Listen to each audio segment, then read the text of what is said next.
so we can just kind of wrap up. Basically, I want to know what you guys would do differently. You guys have been brewing for like a long time now, years under your belt, right? Like you've brewed a fair amount. How many brews do you think you've done? It's my first professional job. How many brews do you think you've done now? Next week we hit batch 50. 50. So that's pretty bad. 50 professional brews? We're not talking about your home brews or anything? At McLeod, we're hitting 50 full-scale batches. We've done 45 test batches. Well, there's one or two in there that don't get counted. So 56 test batches, and then home brewing. I don't even know. Hundreds of gallons. Hundreds of gallons. Yeah. All right, cool. And you're probably even more because you're a little bit older. And how many brews do you think you have under your belt, man? Well, most people have more experience than I do in the brewing industry. I'm kind of an anomaly, I think. Probably around 4,000 barrels here at the Dudes. That's crazy. Just at the Dudes, yeah. And then not even counting your home brews and other ventures and stuff. That's crazy. We can't count those. There's just too many. So too many. What would you do differently if you could hop in a time machine, go back? Downsize. 15 barrel brew house tops and keep it small batch. How many brews would you do? Still like a range of brews, or would you stick to like one thing? Or with less product in house starting, it moves quicker, so you can put more variety out there to find the one that hits. 60 barrels takes a lot longer to sell than 15 barrels or 7 barrels or 5. It's just, and being young when no one knows about you.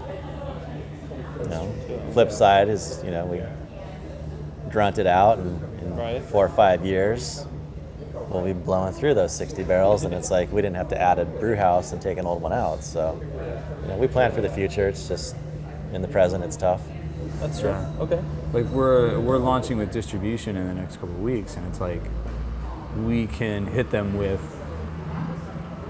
8 brands or 8 beers.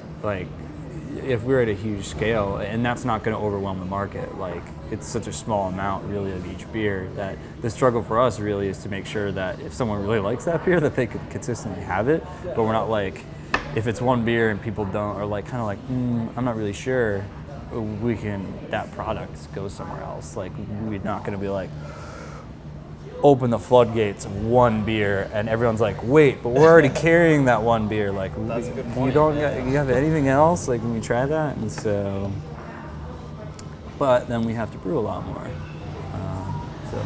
So what would you do differently? Probably better financing on things. So we struggle with having I'm not an owner, but struggle with a really solid plan for launching, plan for how the brew house was going to be set up, and or not physically set up, but what the throughput was going to look like, what we're really going to do, and then ensuring that product was going to get out there. Our sales initially has been, I think, lacking the aggression that self-distribution is required to have. So, and it's just that we were stretched too thin. We didn't have enough people, and it's hard to stomach that when you're super small, and you're well, but we have no cash flow. How are we going to have more time pushed into sales when we're understaffed in our tasting room? We need another bartender, but we also need the owner to go out in the field.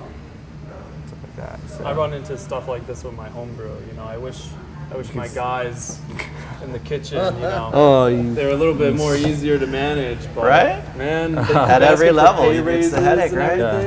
Yeah. No. Something like we did. I thought I set up the brew house. It's very manual, but I was I can totally run this. I set it up so that it was as simple as possible, so that one person can do it. We have a grist hydrator, so that it's only one person required to mash in. Gotcha. A grist case, and we can load that the night before, so I don't have to climb up the ladder at 6 a.m. Stuff like that. It reduces a little bit of time, but still, even with all of that, our best brew day is maybe 9 hours.